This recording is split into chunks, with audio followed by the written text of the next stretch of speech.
Welcome back. This is Origins and Adaptations, Episode 3, Attack of Andrew and Cody. Revenge of the Sith nerd Jedi thingamajig. We're just rapping. We're just being random and rapping. Rapping randoms, random rappers. H-Core, like Jolly Ranchers. I don't know why I just made a Star Wars reference. I mean, I guess Star Wars is Marvel related, so that's good. This is a Marvel This is our Marvel episode. podcast. Yeah, because Avengers: Age of Ultron comes out today. Came out today, and I will be seeing it tomorrow. And this fine young gentleman right next to me is seeing it tonight. Very excited. We are very, very excited. I'm trying to stay off the internet for as long as I can today.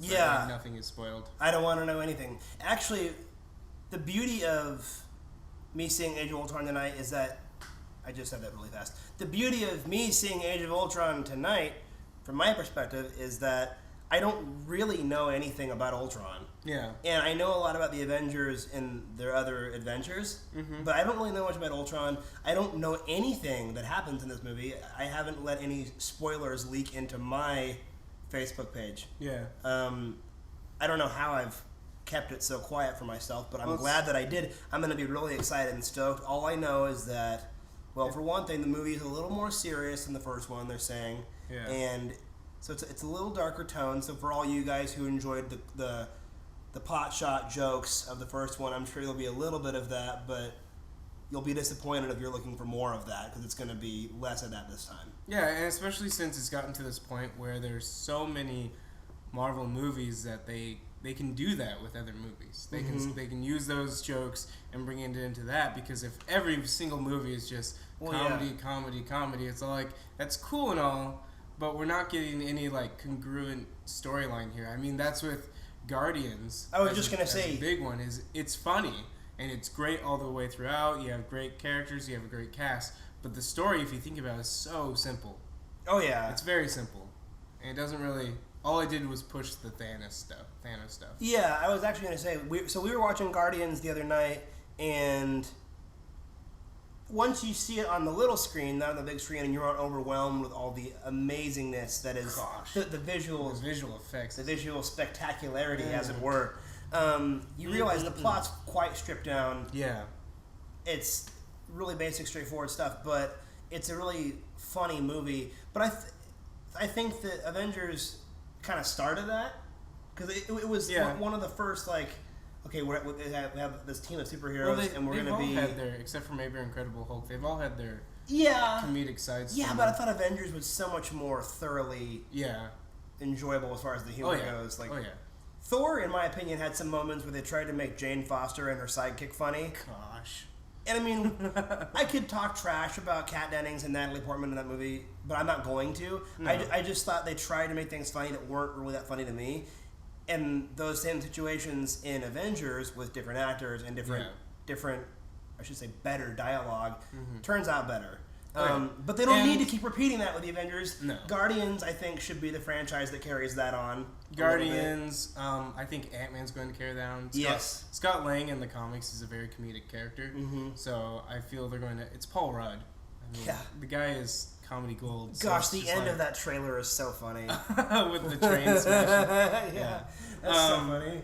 So today I figure, since this movie's coming out, we'll talk about the history of the Marvel movies that have been coming out these past few years with the whole MCU universe and how that all started. So we're skipping over the original Spider-Man trilogy, X-Men, and all that. Yeah, we'll skip those. We'll just stick with the Marvel stuff.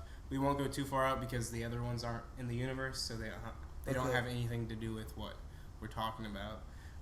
So the first movie that came out with the Marvel Cinematic Universe was Iron Man back in 2008.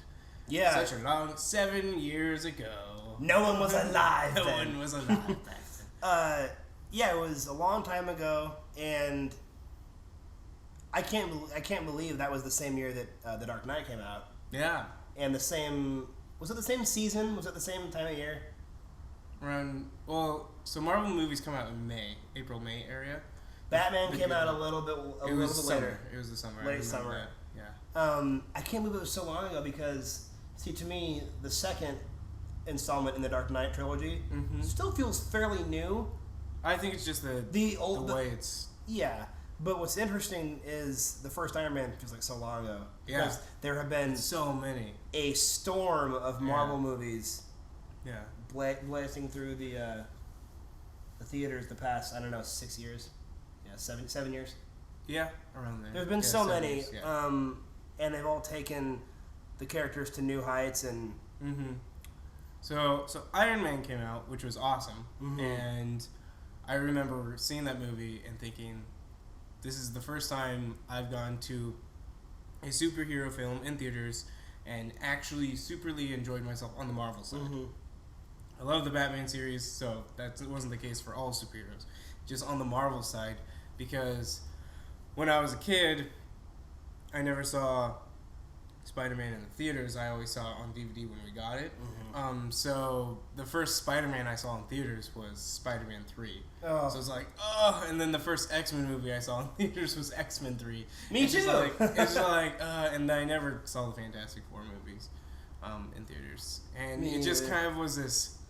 So I saw Iron Man in the production, and I had read up on Iron Man, and I had, you know me, where I go and I research a character. Mm-hmm. This is why I pretty much started doing that kind of stuff.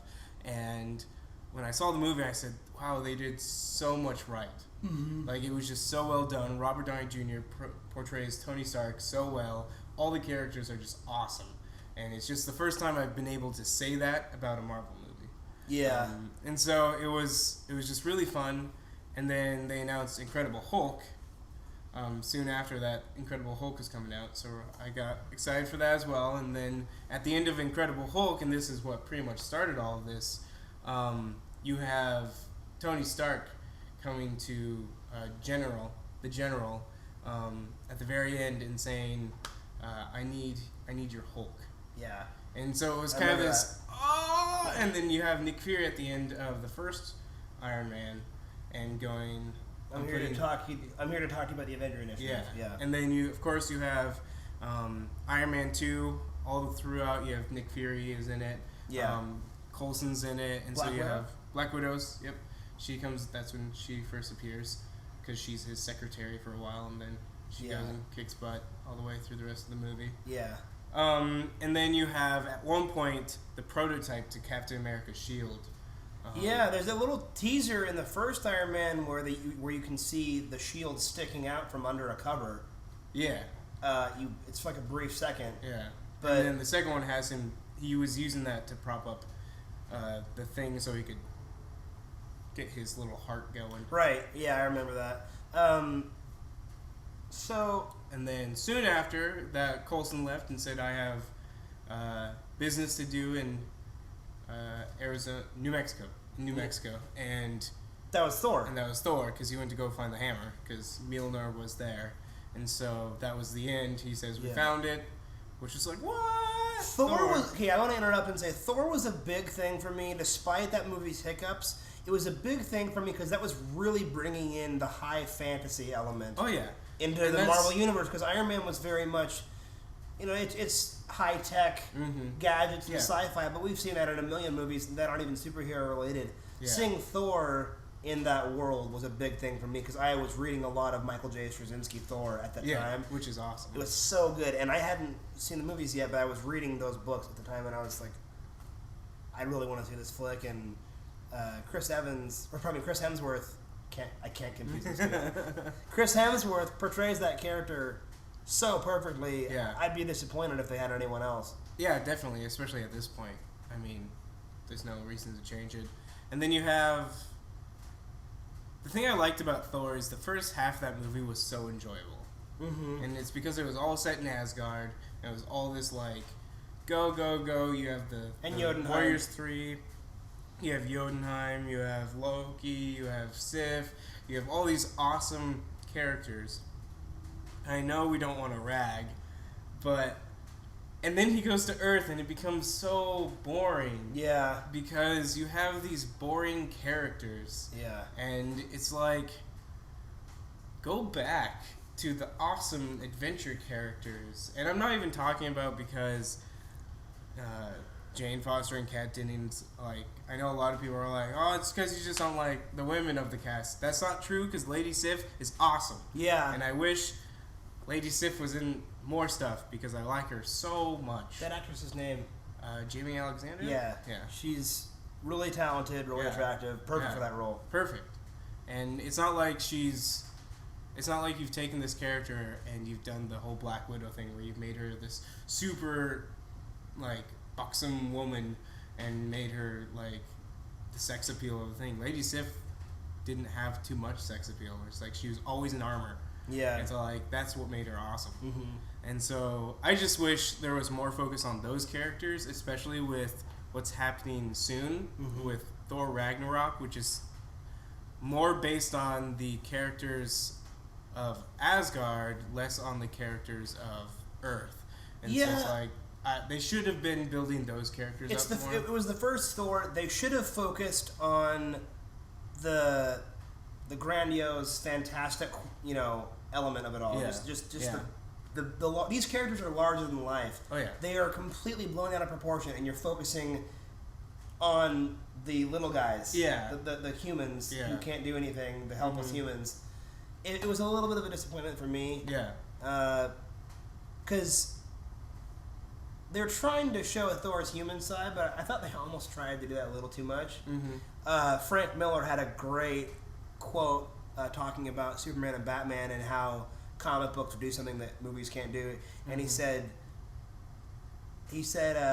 I don't need to see sweat stains under Superman's arms. I want to see him fly. Yeah. And I think that's the thing that some movies focus in on too much is let's see how humanistic we can make these superheroes. Yeah. We don't always need that. Sometimes it works, but I think that for Thor, in Thor's case, they almost made him too boring by keeping him around boring characters. Yes, and I might sound opinionated on that, but that's just what I think. Totally valid. I know a lot of people found the humor of Kat Dennings, and I will have to say that Kat Dennings' humor in the first one was more bearable than it was in the second one. Oh yeah. Like, I was able to go, okay, that was kind of funny, and like when I first saw it, I did laugh here and there.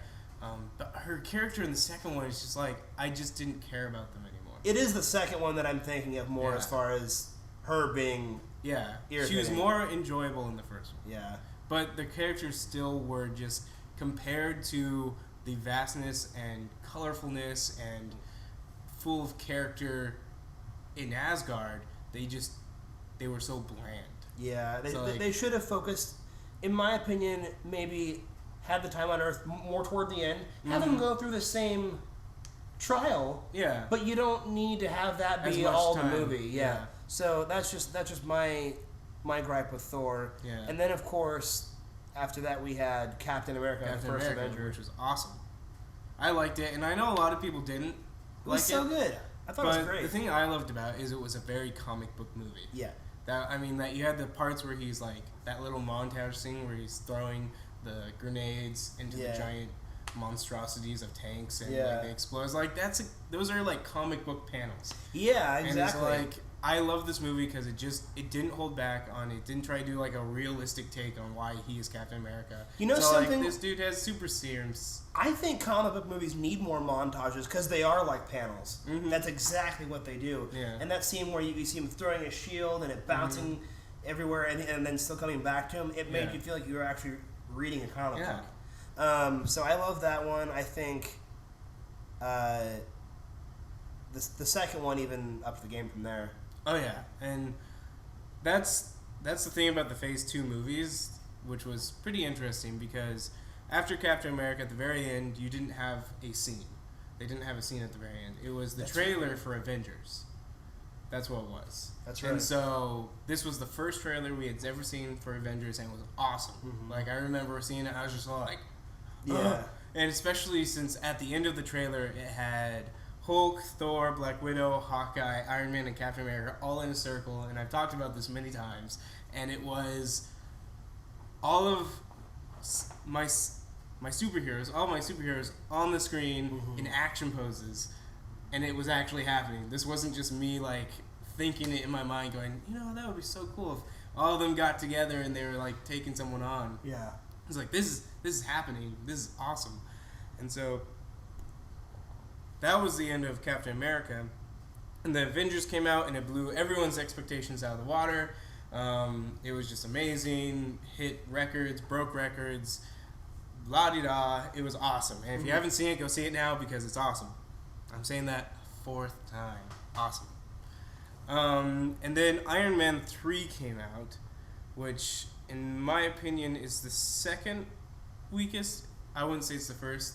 The second one I would say is more weak than the third one. The second one seems to take the most heat out of any of the Marvel Cinematic Universe films. Iron Man 2? I think so. I would say the Thor movies do. I've seen. I don't think so, actually. The thing about Iron Man 2, though, is it still has Robert Downey Jr. as Iron Man. It's still an Iron Man movie, so it's still good. In my opinion, the Thor movies are at the bottom of the rung. Yeah, perhaps. What do you think about the second movie? Iron Man? The second Thor movie. Oh, second Thor movie. I have my quarrels with. It was just... There just wasn't enough substance in the movie. That's how I felt about it. And the last half of the movie is really the only, good half. Because once again, they went back to Earth. And it's all yeah. Okay, Thor does a lot of his dealings in Asgard. Mm-hmm. That's where a lot of his battles take place. He does battles on Earth with the Avengers when he can help them. But he does a lot of his stuff back in Asgard trying to defend Asgard.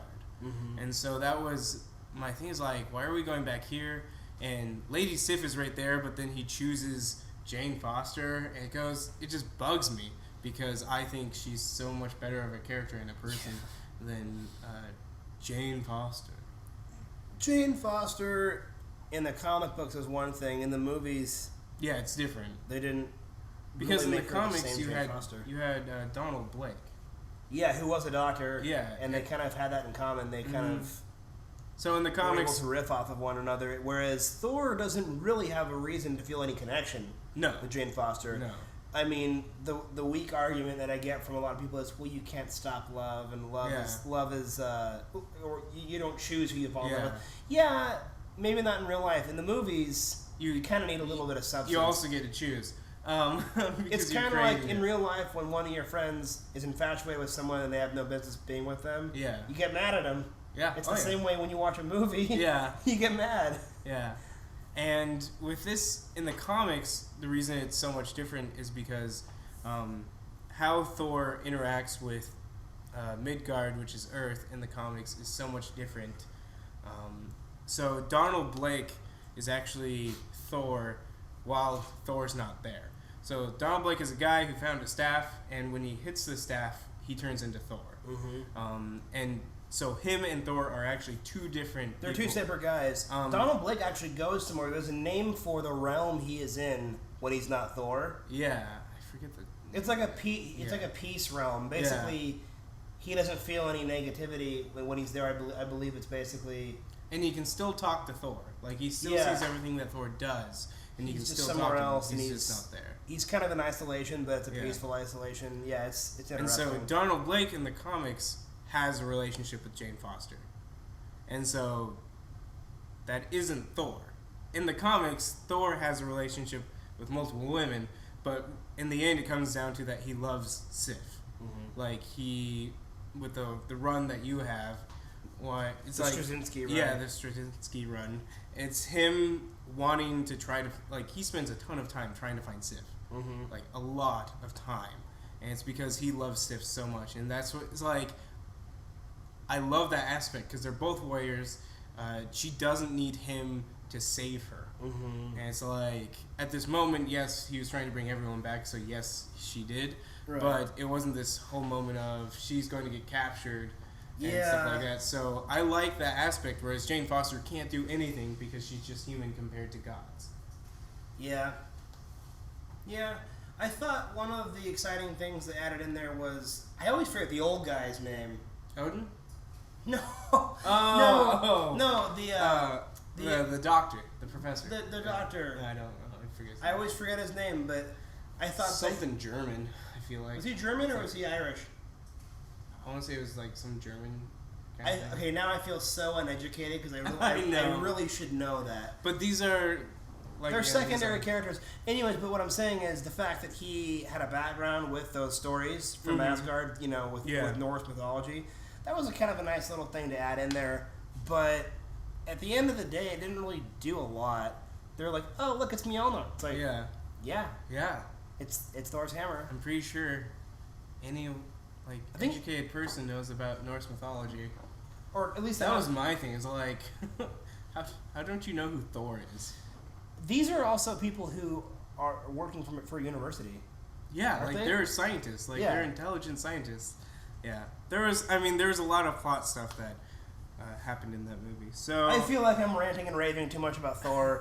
You're right. I suppose it wasn't that I thought there was anything wrong with the second Iron Man movie, but I found it bland. Thor had a fantasy element that I liked for a bit, but it still had that. Yeah, Loki was there. That's true. I didn't. Loki. Even though I thought Mickey Rourke was good. Even though I thought Mickey Rourke was good, I wasn't super into that character. Yeah. Whiplash. Oh yeah, because he didn't really do it. All his character was is, I have a grudge, I'm super smart, I'm going to attack Iron Man. Yeah. And his grudge wasn't even really valid. It was like, my dad stole plans, and then his dad stole them back, and I'm mad at him.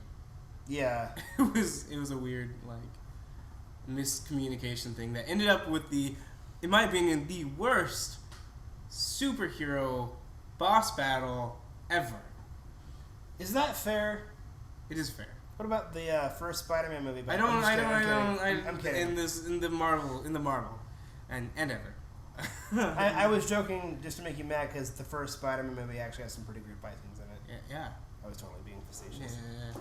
But the battle is Whiplash does some whip stuff. Mm-hmm. It hurts them. They're like, oh, we don't know how to hurt him. And then he pulls up his helmet kind of thing and goes, you'll never be able to defeat me. And then Tony Stark turns to Rhodes and he goes, hey, hold up your arm like we did that one time. And then they shoot a blast and it kills him. Mm-hmm.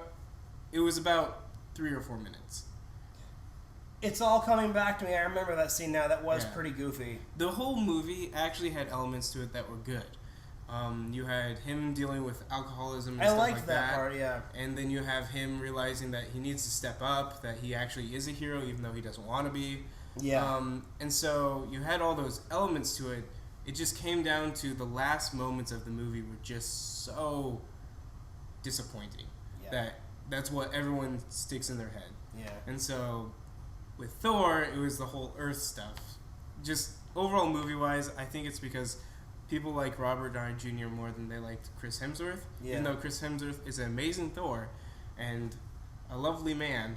In the Avengers, he might be my favorite. Thor? Yeah, I think so. I love the moment where he Thor and Cap kills the giant worm whale beast thing. That was great. And then Hulk punches him.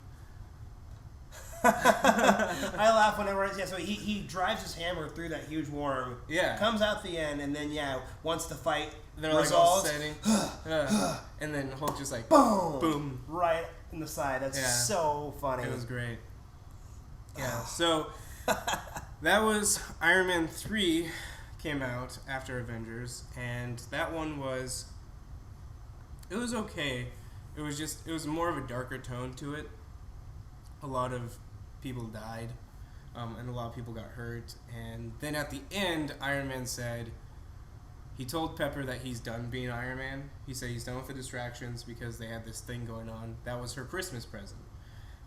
But then at the end, as he's driving away, he goes, there's one thing that people don't understand. And he goes, the suit isn't Iron Man. I am Iron Man.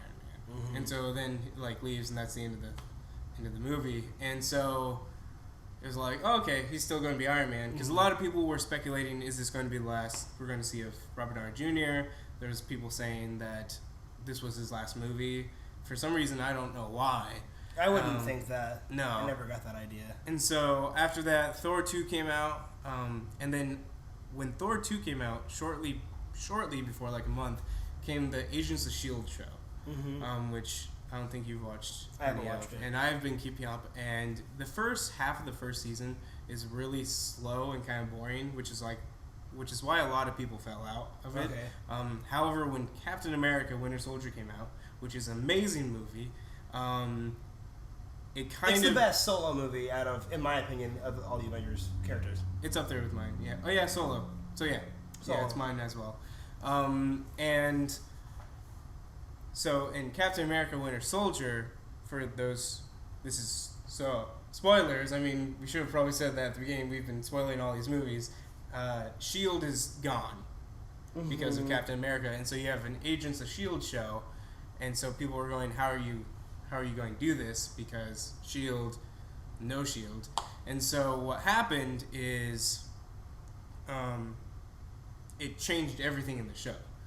And so at that point, the show became really awesome, and they started diving in and connecting in with the movies even more. They had characters from the movies in the not the big names, but they had a couple. They had a couple. I mean, Samuel L. Jackson was in it as Nick Fury a couple of times, and then you had Jasper Sitwell, the guy with the glasses in the Captain America movie. He gets thrown out of the car by Winter Soldier.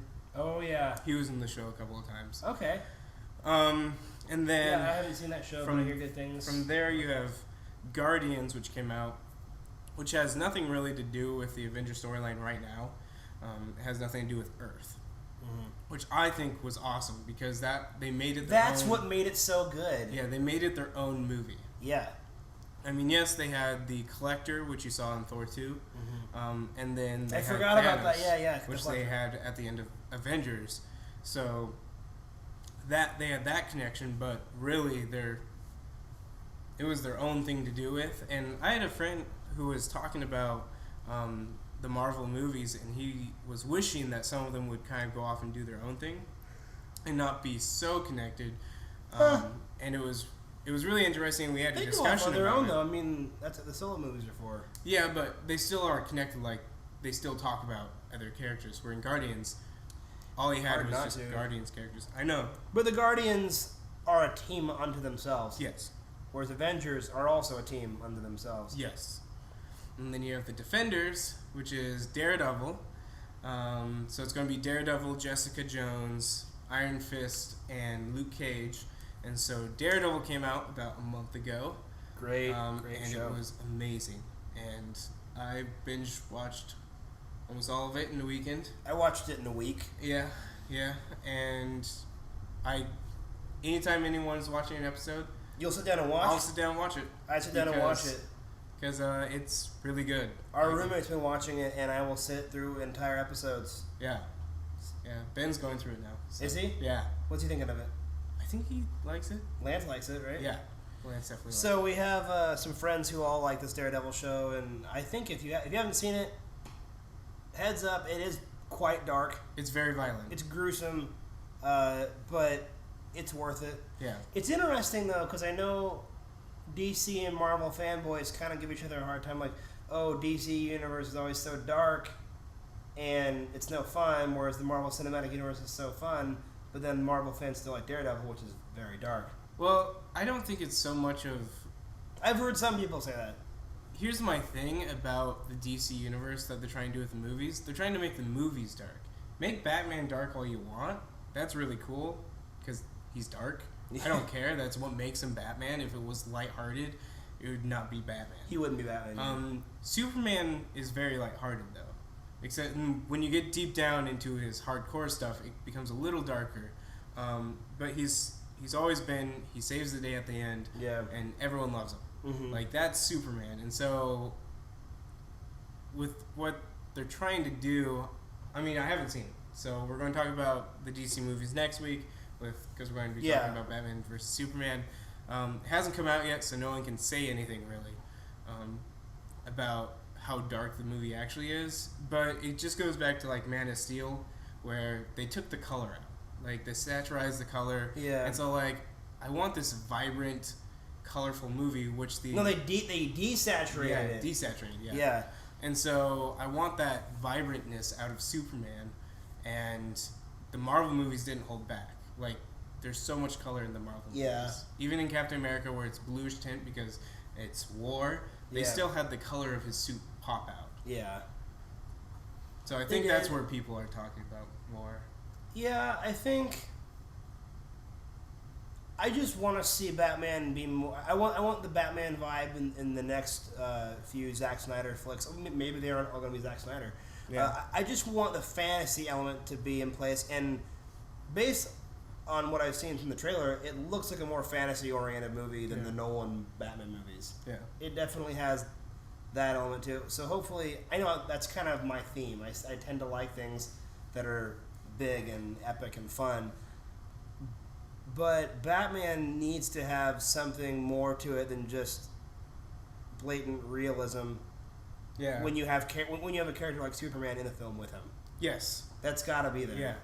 And we were talking about how interesting it would be if, like, every time Batman was on screen, every scene with Batman is like dark. It had this darker tint to it, but when it was Superman, it had this bright and colorfulness to it. And then when they're together, you can almost feel the two clashing. Yeah. If they could, if that's if that's what they are doing, I would love that. Yeah.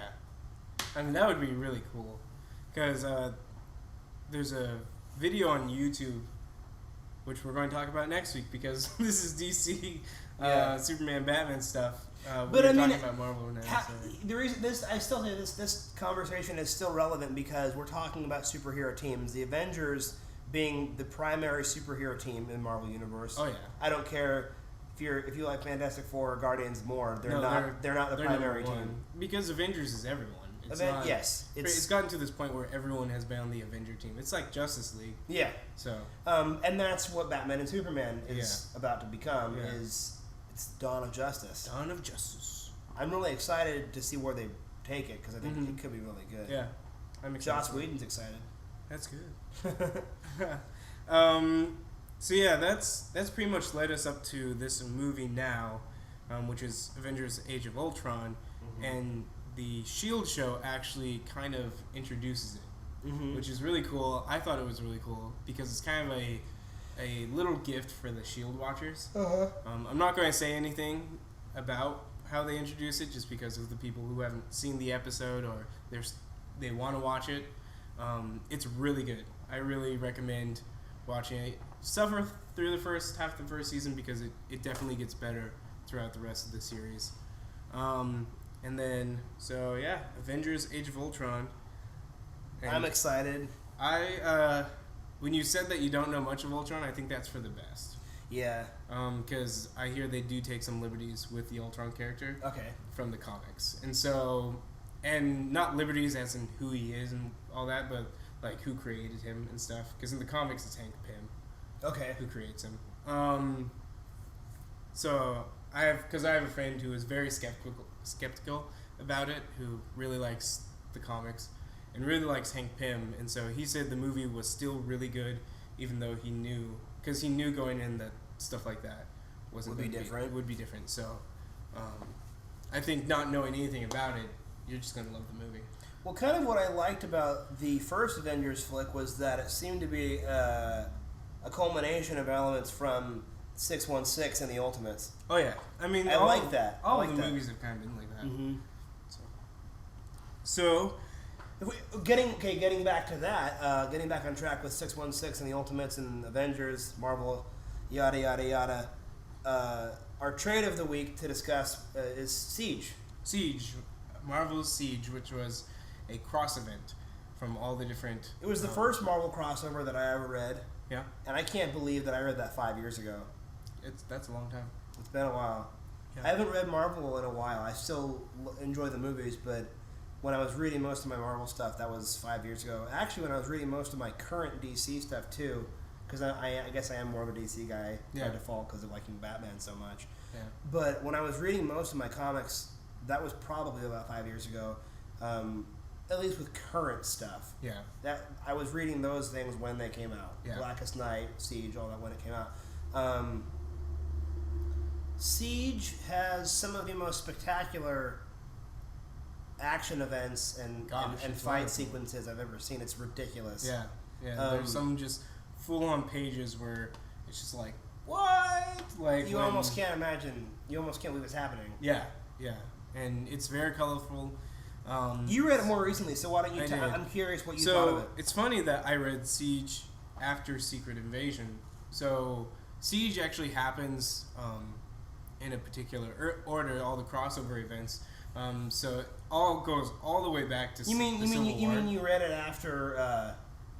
You read Siege after Siege New Avengers? No, Secret Invasion. So I'll get to that. Okay. So Civil War came out a long time ago. Yeah. It feels like it just came out recently, but it was a long time ago. And the Civil War was the Pro-Registration Act. It had two superhero sites going at each other. You have the Freedom Act, where you have the superheroes that don't want to be under the registration. They don't want to be controlled, all this jazz. And then you have, who are led by Captain America, and then you have Tony Stark, right. Iron Man, leading the pro-registration group. And so they go out, they clash out, a lot of people die. Like, that's a huge thing. A lot of people die during that run. And then you find out that it was actually all caused by a group of aliens that is known throughout the comic Marvel Universe, the Skrulls. I know about that, yeah, the shapeshifters. Yes, and so that's when Secret Invasion kind of starts, and you start seeing that a lot of people aren't who they are. And so you have heroes now fighting each other because some of them are Skrulls. Mm-hmm. And then there was that whole thing, Secret Invasion happened. At the very end of Secret Invasion, the Queen of the Skrulls gets shot and killed by Norman Osborn. And because of that, they make him the head of the Avengers. Right. And that's kind of what Siege is about.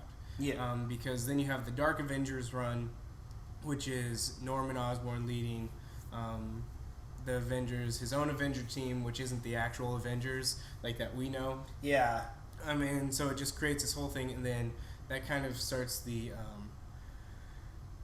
I want to say that's when New Avengers started. It had to have been because they had to have two separate titles for both Avengers groups. And so that was Captain America's secret team that was running from Norman Osborn all the time. Mm-hmm. And then Siege happened, which was Osborn, Loki, and the Hood. It was their group all planning to take Asgard. Sentry was part of Norman's group. Yeah, he was, yeah. And so that was a huge thing, and they go and they attack Asgard, and it's this spectacular event of like battling and awesomeness. And it's the Asgard floating over Oklahoma. Yes, which is a whole nother thing. There's so much about Marvel Comics right now, and so at the very end, Norman Osborn is beaten, and the Avengers pretty much get their title back. They become the Avengers again. Mm-hmm. The Registration Act is terminated. Mm-hmm. They said this was actually a bad idea. And I've actually read, and I thought about more. I mean, that was the whole end of the Civil War kind of thing. And when Steve Rogers realized that that Tony Stark was doing the right thing in the beginning, it's because Iron Man wanted it to be led by a superhero. So that way a superhero was in control of the Pro-Registration Act, because what was going to happen is the government was going to do this anyways. Mm-hmm. And so he said, let's jump the gun, let's get on this so that way it doesn't hurt us later down the line. Mm-hmm. And then it was a clash, and they're like, no, we don't want that. Yeah. And it was just this whole political element, which was really cool at the time. But at the very end, it just kind of got bogged down and a little weird with the Civil War storyline. Yeah, because in 2010 we needed more things to add political confrontation. Yeah, definitely. Yeah. That was a really easy time for us. Yeah. No. Anyways, highlights from Siege. So many. There's so many cool parts. Yeah. Like, so many cool pages. Well, for one thing, the artwork in that is pretty spectacular. Mm-hmm. The first thing I have to point out is Sentry ripping apart Ares, the god of war, is one of the most gruesome, brutal things I've ever seen. And on screen, I don't know that I'd want to see that. It would be gross. It'd be way too gross. But in a comic book, it was awesome. Yeah. Like, it was ridiculous. Good. Yeah, and I also read New Avengers Siege, which Cody has as well. But that one, for some reason, stuck in my mind a little bit more. Okay. And that had Spider-Woman interacting with Spider-Man, one of my favorite scenes, and it's Spider-Woman scanning Spider-Man to see if he's a Skrull, and it's like, because she's paranoid because she was a Skrull for a while, and so like she's paranoid about everyone, and he goes, "Did you just scan me?" And she's like, I needed to make sure if you're alien or if that's just your personality," and because he was being weird. Yeah. And so it's like, oh, that's awesome. And then he goes at the very end, he's like, "Is this a date?" Kind of like thing. It was like, Peter Parker. But yeah, I really like them. They're good. Both Siege New Avengers and Siege are great crossover events. Yeah. I need to read more Marvel crossover. What I need to do is go back and read Civil War and Secret Invasion because I had those explained to me, so I could just read Siege at the time because it was out, and everyone was raving about it, and I just needed to read it, so I just had the story explained to me.